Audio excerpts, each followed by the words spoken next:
Law is something that humans have always struggled with. We try to use law to justify ourselves before God, to make our societies better, or even make ourselves look good before other people. Law is actually a good concept. We want to, through law, bring about a society that the criminals are actually held liable for what they do, the innocent are protected, and we have justice. The problem is, what ends up actually happening in reality is criminals get into positions where they're making laws so that they can protect their criminal activity and their wickedness, and the innocent ones are actually prosecuted or punished. This is not the intent of law, but every time we try to apply it, it ends up doing that. So then we have no justice.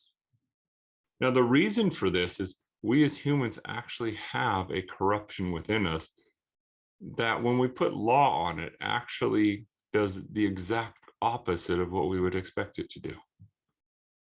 That is, every time we put law on our sin nature, it reacts in a very negative way, and we end up doing the thing that we don't want to do. Romans chapter 7 and verse 12 talks about this. So then indeed the law is holy, and the commandment is holy, even righteous and good. So the aspect of law is a good thing. However, Romans chapter 7 and verse 11 states, for the sin nature taking opportunity through the commandment deceived me, and through it, that is through the commandment, it killed me. It didn't work out what I expected it to do. What ended up happening, especially in the Christian life, is I can't live out the Christian life. So how do we actually overcome our sin nature? How do we do what is right? See, the reality for us as Christians is we are actually freed from slavery to the sin nature, but we need to understand where that freedom is actually at. You see, over in Romans chapter 6 and verse 14, it says, for sin will not rule you, for you are not under law, but under grace. You see, God actually freed us from the law so that we could walk in newness of spirit, not in the oldness of the letter. Romans chapter 7 and verse 6. But now that we have been rendered ineffective from the law, having died in which we were being held, so that we are slaves in newness of spirit and not in oldness of the letter. This is really important for us as Christians to understand, because when we actually obey his commandments, we are free from the law. Now, the commandment he's talking about is not the 10 commandments. He's talking about the commandment that Christ gave us in the upper room, which has to do with loving one another. It's a commandment that involves being who we are in Christ, not about a do not. See over in John chapter 13 and verse 34 and 35, where he says this, a new commandment I give to you, that you love one another. As I have loved you, that you also love one another. By this, all will know that you are my disciples if you love one another. They don't know that we're his disciples by our law keeping, but by our love for one another. So whenever we actually put a negative law on ourselves, what we expect to happen doesn't work out. And this is true in society also. Every time we put a do not, it ends up that somebody starts to break it, or we start to bend it, or people start to ignore it.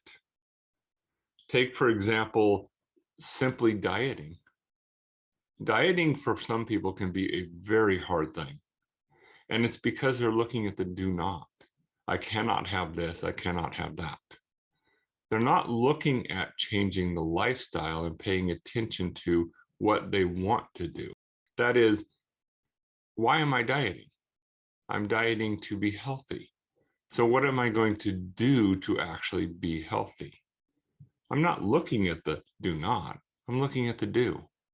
And that kind of attitude is going to actually free us from the negativity that comes about by putting a do not on us.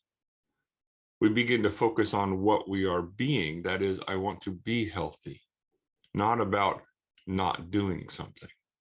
Now, of course, when it comes to the Christian life, it's kind of the same way.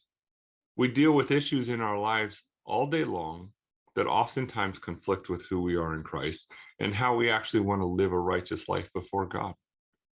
We have all kinds of desires and temptations that come up, and sometimes we get involved in things that we know are not appropriate, but yet we struggle with overcoming them. How do we actually overcome these? You see, when we deal with situations in our lives where it conflicts with the desires that we have to live properly before God, we need to actually have an attitude of being, not of do not. That's really important for us as Christians because when we look at the do not, we actually give sin nature strength. But if we're focused on being, I am a saint, I am one who is saved, what actions in my life will show that? Not looking at the negatives. So today, rather than thinking about do not, start thinking about do. As a Christian, as a saint, what are the things that you are going to be involved with? What are the things that you are going to do? Now, of course, we don't want to stop there because we do have temptations and desires that really we struggle with. And when we identify those, we need to put on the proper defense according to what God has actually given to us. And we need to learn how to defend ourselves. But starting with a proper frame of mind and looking at how we are being saints, how our life can manifest that is a really good place to start. Stop looking at the negatives and start looking at the positives. Who am I in Christ? And how do I actually live that out through my actions? Not saying no, but saying, yes, these are the things that I actually do.